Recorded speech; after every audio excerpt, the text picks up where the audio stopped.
Welcome to USA 2024 On the Road, where we bring you the latest on one of the most consequential US elections in history. I'm Martha Kelner in Los Angeles. And I'm Mark Stone in Washington, D.C. It's apt, isn't it, Mark, that we call this podcast On the Road, because that's where we've spent the large majority of the week, myself driving up and down the coast of Florida, tracking the aftermath of Hurricane Helene, and remarkably, you doing largely the same thing, but hundreds of miles inland. Yeah, it's been one of those logistical nightmares for everyone. We knew that the hurricane was going to hit in Florida. That much was obvious, and Florida would obviously be a focus, and off you went. But then it quickly became clear, as it often does, that these hurricanes have a tendency to cause damage far, far away from where they hit land. And so it was that we headed to North Carolina. So a big logistical challenge. And then we were there for 24 hours and then a massive U-turn, and we had to come back to Washington because of developments in the Middle East. So I think it was 24 hours on the ground and 14 hours in the car altogether. Nightmare. But I'm glad we went. Remarkable effort. More about Hurricane Helene and especially the political implications later. And it is already the deadliest hurricane in the United States since Katrina in 2005. So we'll discuss more about that and the political implications later. But first, as you mentioned, the Middle East was the big breaking news of the week. The Israeli military says that missiles were launched from Iran into Israel. So a bit of an update. Make no mistake, the United States is fully supportive of Israel. The Israelis defying what Joe Biden said. He does not want to see an Israeli invasion of Lebanon. This is a nightmare for him and for his Vice President, Kamala Harris. You know, I caught my breath when I saw the smoke rising from Beirut, a city I've spent many, many months in over quite a few years, a city I know well. And honestly, I kind of feared that this might come, that the war that has been contained in Gaza with such devastation there would spread. President Biden has been warning about a regional conflict for so long. And this podcast is all about America and American politics, but it is so clear that President Biden, over the course of the past year, and we're almost at exactly a year since those horrific Hamas attacks in Israel, he has tried to contain a conflict, to call for calm heads. And this week, I think more than any other week, is a demonstration of his failure to do that. And this has become the prevailing issue of his final months in the White House. He's been calling for a proportionate response. He's been saying he won't support any Israeli strikes on Iranian nuclear sites. What does this mean for him? And by extension, what does it mean for Kamala Harris? Well, I mean, the first thing to say is that they are inextricably linked. It is literally the Biden-Harris administration. So however much she attempts to find daylight between herself and President Biden, she can't. And for me, Martha, the most interesting sort of single example of where the Biden administration is showing its inability to influence what's going on in the Middle East came last Thursday night, just after we recorded last week's podcast. Late at night, 9 o'clock in the evening, we got an email from the White House saying that they were doing a last-minute background briefing. These things they do every now and again. It's kind of weird for listeners to understand, I guess, because what we are asked to do is to dial into these briefings. We can't name the individuals who are talking to us, but we can just describe them as senior administration officials. They are the top people on the Middle East in the White House. And in that phone call, they told us that they thought that they were hours away from a 21-day ceasefire with Hezbollah, not Hamas in Gaza, but with Hezbollah in Lebanon. It seemed like an amazing moment. They got the G7, the other Western nations on side. Just hours later, Israel killed Hassan Nasrallah, the leader of Hezbollah. So 1 minute you had the Americans saying we're about to have a ceasefire, and then suddenly the wheels have come off it completely. The last thing Biden needs, the last thing Harris needs, so close to an election, is a regional conflict in the Middle East, and that is what we are facing now. And Donald Trump is using this worsening situation in the Middle East to frame it as the Biden-Harris administration losing control. We hear him say time and again, the world was a much safer place when I was in charge. There were no wars happening. There wasn't a Middle East crisis. There wasn't a war in Ukraine. Yes, as soon as things began to unravel even further this week, he was rewriting his campaign speeches. He's out and about most days, and he was doing the same thing again this week with an updated line in those speeches where he was clearly blaming Biden and Harris for what's going on, saying that we have a non-existent president, non-existent vice president. I've been talking about World War III for a long time, and I don't want to make predictions because the predictions always come true. We're not going to make, but they are very close to global catastrophe. We have a non-existent president and a non-existent vice president who should be in charge, but nobody knows what's going on. She was at a fundraiser. Now, whether or not you blame that chaos on Joe Biden, on Kamala Harris, he does for sure. Whether voters do, we'll see. But it's certainly the case that the past 4 years have been very chaotic, and it is also clear that Donald Trump's making the most of it. Having said all this, foreign policy is not usually something that sways the electorate. When we crisscross this country, they mention domestic concerns first and foremost, the economy, immigration at the southern border, even abortion before they mention foreign policy. But one thing which undoubtedly will influence voters is the price of gas, which could be affected by what's happening in the Middle East. Yes, I think, we talk about October surprises. So that's the unknown event that might happen in the month before the election. There have been many over the years. Whether or not they actually impact the election, the jury's out on that. But certainly it's the case that there are a lot of events going on at the moment that could change things quite quickly. One is the Middle East, and there is a chance that oil prices go up massively. Clearly in America, that is going to affect people's back pockets. It's going to be an issue that Joe Biden and Kamala Harris, attached together as they are, it's the last thing they need is these events upending problems. And then, of course, the weather on top of that. And one place where very few people were able to even watch what was happening in the Middle East was North Carolina, where millions of people across the southeast of the United States were left without power because of Hurricane Helene. I was in Florida on the coast when it made landfall as a Category 4 hurricane.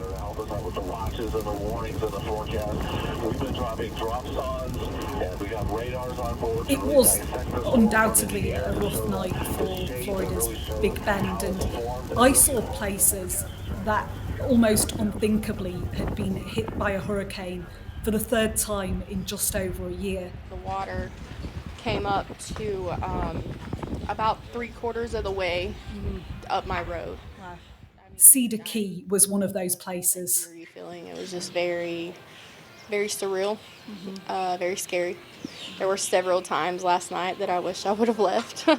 In the past 13 months, we rode out Idalia. Last August, we were here for Debbie. So, we are no strangers to catastrophe. Cedar Key is such a tight-knit community. We all look after each other and we all take care of each other, and just to see everybody hurt the way that this storm has hurt us all, it's sickening and heartbreaking. Is there any part of you that considers leaving this part of Florida given what you've gone through? No, I wouldn't. I couldn't imagine living anywhere else. Even with the hurricanes? Even with the hurricanes, I will ride them out as they come. I've just had a walk through town, and almost every building that is on sea level has been damaged in some way. This is the local supermarket. When the storm surged, so a wall of water around 10 feet tall came through here, it tore all of the goods off the shelves. The floor now strewn with crisp packets, beer bottles. It's really hard to imagine how the damage could have been much worse here. The entire front facade of this building has been taken away by the water. Been here since the early 60s, multi-generations. Actually, the old store was where the post office is now. What's your name, sir? Stoney Smith. Can you explain when the storm came through for people who haven't lived through something like that? How was it? It started, what would you say, Keegan, about 6:30, 7 o'clock, the winds and the water started picking up. And then you get the wind and the tides, and they were over my head in here. It was like 6.5, 7 feet. Wow. And so it's just sitting here just beating on everything. Then you get the wind, it's like a huge wave that's just pushing and just a total mess. So where were you on higher ground at this point? I was. Keegan was here, but obviously it was a very, very tough situation. I think we got gusts up to 160, 170 miles an hour. So water has its way of doing things, and then the wind. You can see what it did. It tore down shelving, it tore down concrete walls. We're going to rebuild. We're going to rebuild immediately. We're going to hopefully open back up by Halloween. Wow. But it's tough. It's real tough. But hey, it's part of living on the island and being here. We're one of the oldest businesses. I told you when you walked up. We've been here since the early 1960s. But it's tough, and we've seen a lot of hurricanes. We've been through a lot. This is one of the worst. We had one in 93. But the majority of the impact of Hurricane Helene was felt hundreds of miles from there in North Carolina.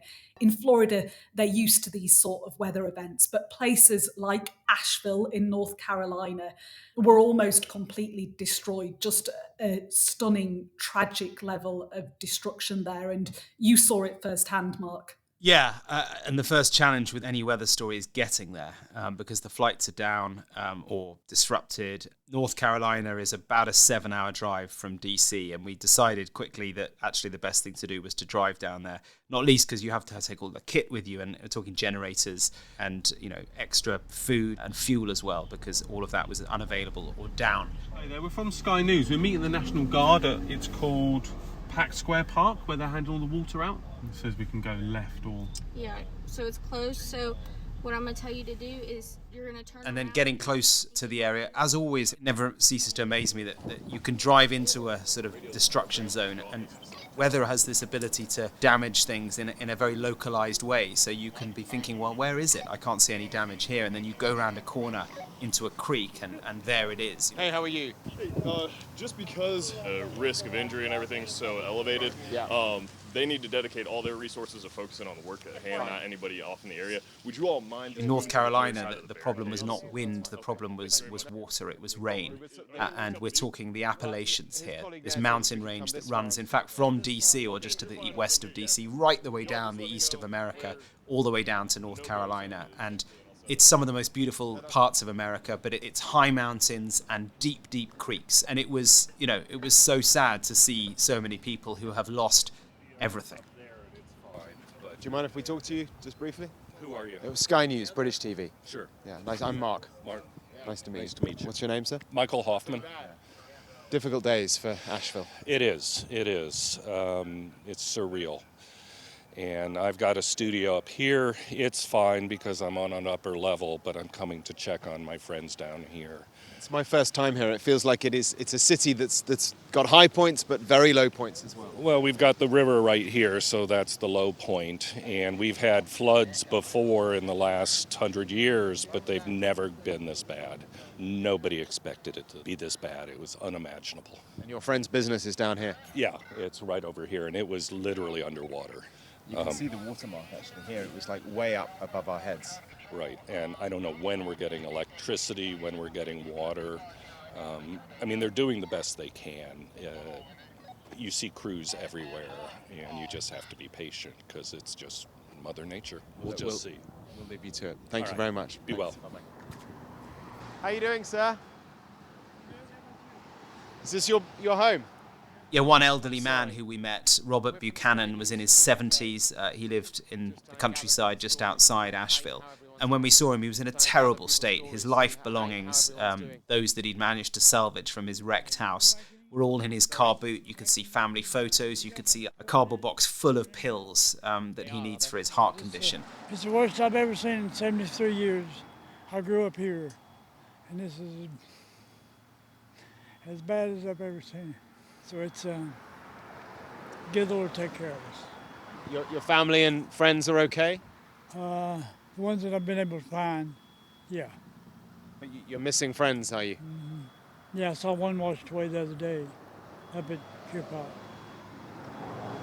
Pretty bad. And this is your home here?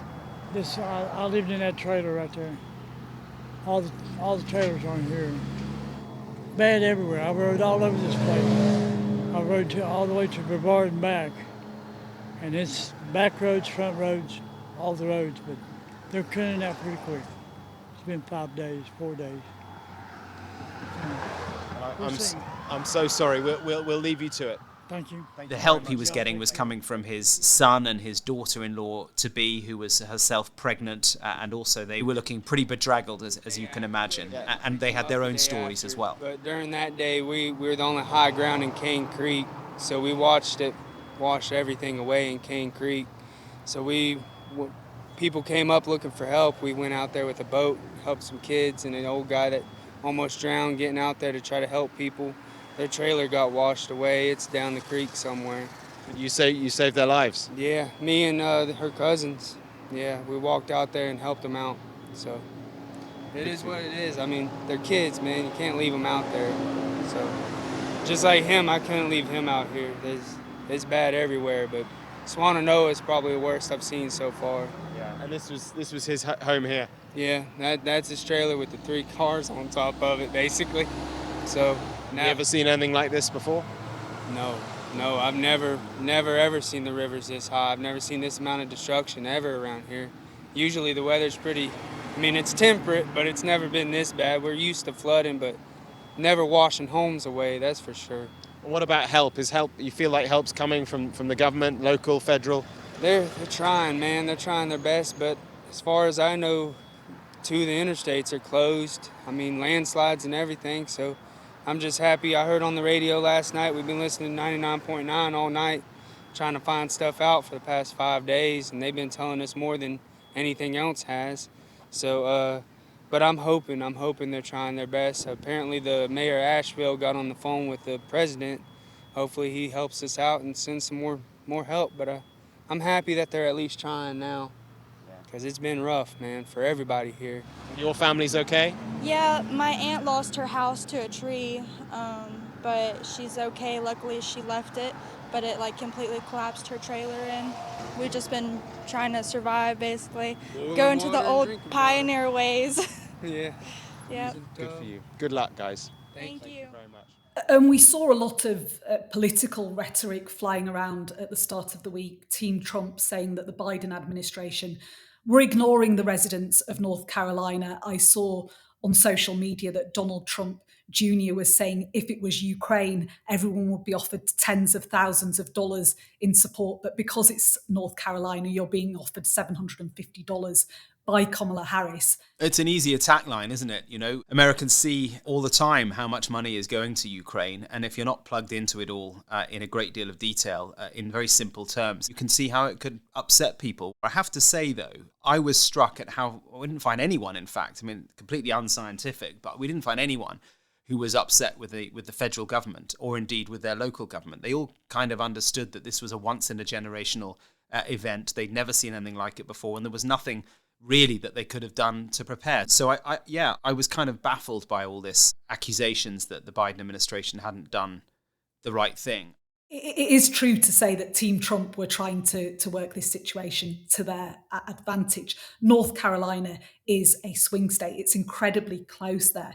Do you think this could have any effect on the result of the election? Well, I think Donald Trump certainly thinks it could, which explains why he decided to dispatch his daughter to the state to deliver Starlinks, which are these incredible devices. We have a couple of them in our office because they give you an internet connection anywhere because they connect up to Elon Musk's satellites in the sky. So obviously they're useful to us. They're also very useful to people who have got no connection. And so given the relationship between Elon Musk and Donald Trump, a phone call was made, a load of Starlinks were handed over to Ivanka, who was then dispatched to North Carolina to distribute them. Great electioneering there on behalf of Donald Trump. And yes, you're right, North Carolina does now seem to be an election battleground. It is one of the swing states. Barack Obama won the state back in 2008, but since then, no Democratic presidential candidate has managed to win it. But since Harris took over from Biden, it seems to be back in the game. And so I think this weather event could have an impact. Asheville's kind of a little liberal dot in a sea of red, a sea of Republican red. And that was badly hit. So we'll see how people there react. But certainly my sense, and it was only 24 hours there because of events elsewhere, my sense is that the people were pretty happy with what the federal government was doing.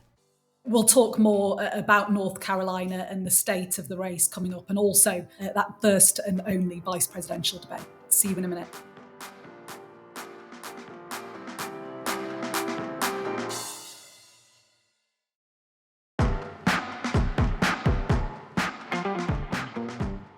As we were saying before the break, North Carolina may be really key in this election. But what about the state of the rest of the race right now? Well, the national polls show Kamala Harris up on Donald Trump by around 3 points, 49% to his 46. And in those all-important swing states, Harris is looking good, certainly in the Rust Belt. That's Wisconsin, Michigan, Pennsylvania, where she has a very narrow lead right now. She also looks to be slightly edging Donald Trump in Nevada, whereas Trump has the edge in Arizona and Georgia. Essentially, that's all to say that this race is incredibly tight right now, Mark. So tight. People across the pond in the UK often ask, who do I think is going to win? I just don't know. I oscillate a little bit, but I'm definitely not going to make any predictions here now, Martha. And that, I think, Mark, is why it was so interesting to see those vice presidential candidates on the debate stage. It was the first and only vice presidential debate broadcast live on CBS on Tuesday night between the Democratic pick Tim Walz and Republican pick J.D. Vance of Ohio. Now, this is likely the final debate of this election cycle, and voting is already underway in 20 states. CBS News polling shows this remains a race either presidential candidate could win. The CBS News vice presidential debate starts now. The main aim in these vice presidential debates is essentially to do no harm to the name at the top of the ticket. And I think both Walz and Vance successfully achieved that aim. Certainly these running mate debates don't usually move the needle for the electorate. They don't alter the momentum of the race, and fewer people tune into them than the presidential debates. I think the main takeaway from this debate was it was far more civil than anyone was expecting. There was an absence of name-calling, of political jibes. Do you think that this might be what politics returns to in the post-Donald Trump era, Mark? Well, it's certainly what politics was like before Donald Trump. I think, they agreed with each other quite a lot. They almost looked like they could be friends in another life. And I actually think, I agree with you. I think much of what the senator said right there, I'm in agreement with him on this. And I think that Governor Walz and I actually probably agree that we need to do better. I get this as a governor, and I don't necessarily disagree with that. I actually agree with Tim Walz. I agree. At times it reminded me, do you remember that debate between David Cameron, Nick Clegg and Gordon Brown, 2010 I think it was? I agree with Nick. Yeah. Was the catchphrase from that. Well, there was loads of that this time. I was watching it on the car. I'm furiously blogging on our live blog for the website on the way back from North Carolina. And I was really struck at how civil it was. Yeah, of course they had disagreements. Yeah, of course there were some untruths spoken, as always. It's America, after all. But generally, it was very civilized. And I thought that was wonderfully refreshing. I wonder whether it's a reflection of the fact that Tim Walz has emerged as the nice guy in politics, and J.D. Vance was aware that if he came out all guns blazing as an attack dog as he has before, it might not play very well with the American public. But certainly there were moments which seemed very sincere. There was a moment when J.D. Vance expressed sympathy for the 17-year-old son of Tim Walz. I got a 17-year-old, and he witnessed a shooting at a community center playing volleyball. Those things don't leave you. And look, I'm a hunter. I own firearms. The vice president is. We understand that the Second Amendment is there, but our first responsibility is to our kids. Tim, first of all, I didn't know that your 17-year-old witnessed a shooting. And I'm sorry about that, and I hope that he's doing okay. Christ have mercy. It is awful. And I appreciate what Tim said, actually, about Finland, because I do think it illustrates some of the frankly, weird differences between our own country's gun violence problem. Yeah, it was kind of a side of J.D. Vance that I'd not seen before. Not that he wouldn't think that, but the fact that he said it, that he was happy to be so empathetic with the guy on the other side of the ticket. I thought it was a really interesting moment. You know what, though, Martha? It was also a sad reminder of the problem with guns in America and the different ways of dealing with it. And I was reminded just yesterday of how it sort of permeates so much because as happens every now and again in my kids' school, they had their intruder drill that they have every now and again. Have a listen to the conversation I had with my 4-year-old daughter, and I emphasize 4 because it is staggering that 4-year-olds have to go through this. We hide it under the table. Mm-hmm. And the West hide it where the tap is. Where the tap is? Yeah. Under the sink. Under the sink. I should say that she's too young to work out why she is doing this. It's just a game of hide and seek for her. But my older children, they know exactly what it's about. They know it's because someone could come into the school and do something awful. But to bring it back to politics, the problem is what to do about it. You know, there's such a divide surrounding the Second Amendment, the right to bear arms. In that debate, it became very clear that the two candidates have a very different view about how to deal with it. Tim Walz, the Democratic candidate, is a gun owner, and he made that clear. Look, the NRA, I was an NRA guy for a long time. They used to teach gun safety. I'm of an age where my shotgun was in my car so I could pheasant hunt after football practice. That's not where we live today. But he said it's absolutely the case that it doesn't infringe on Second Amendment rights to have checks and to work out who can and who can't have a gun. J.D. Vance, on the other hand, well, his solution, as he articulated in a very simple way in the debate, is just to have stronger doors and stronger windows. I think it was interesting to hear quite a bit about the policies of the two parties. I think it was more substantive, certainly, than what we'd heard from Kamala Harris and Donald Trump in their debate. Yeah, I'm interested to know what you think, Martha, because I thought that J.D. Vance's tone on abortion was really interesting and felt different for a Trumpian Republican. Yeah, and J.D. Vance is actually on the conservative side of the abortion debate. In the past, he has supported a bill which wants a nationwide ban on abortion, but you wouldn't think that from listening to him in the debate. His position appeared moderate. He said, this is just about healthcare. I want women to have the ability to become mums if they want to become mums. And I think that is all about this wider party effort of trying to moderate the Republican position on abortion, because they know that the majority of Americans don't want these severe, restrictive abortion bans. And a bombshell from Melania Trump, Donald Trump's wife, just before we started recording this, right?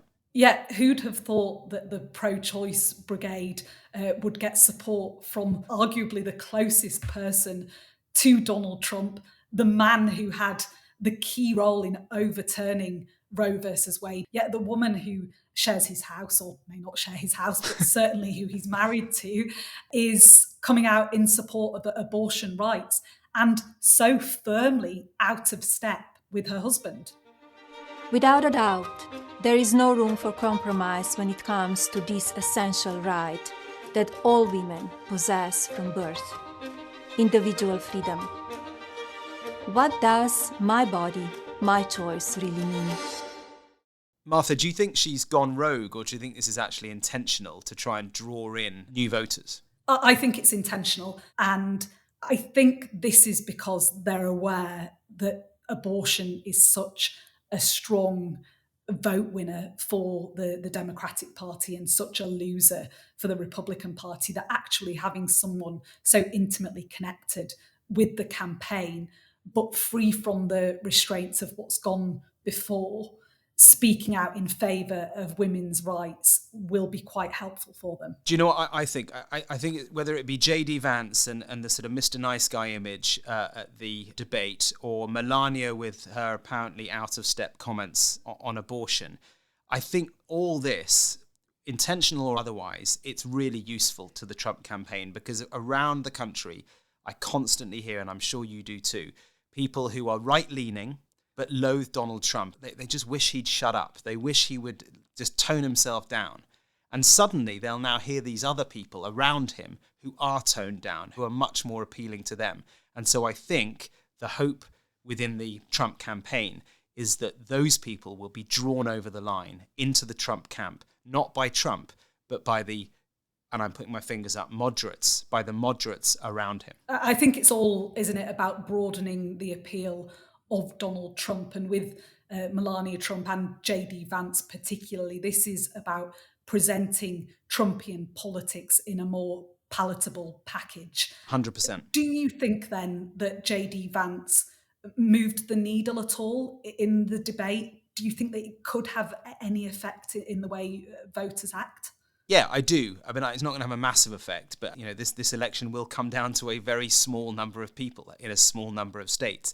And I think if you are, as I say, conservative-leaning, loathe Donald Trump, worried about what he might be like in his second term, but you see Mr. Nice Guy Vance, and you think, actually, that's better than Kamala Harris. So yes, I think that will have an impact. And I think if I was to be pushed, I would say that Vance's performance is more likely to draw people than Walz's performance was. Yeah, I think that's right. And even if it doesn't affect the result of this election, I think we may have got a window into what the Republican Party might look like, what its future leader might be in a world after Donald Trump. Very much so. That's it for this week then. Thanks to you all for listening. Thank you to you, Mark, in DC. Thanks, Martha. We'll be back next Friday with more from On the Road and on the campaign trail as this election comes ever nearer. Speak to you then.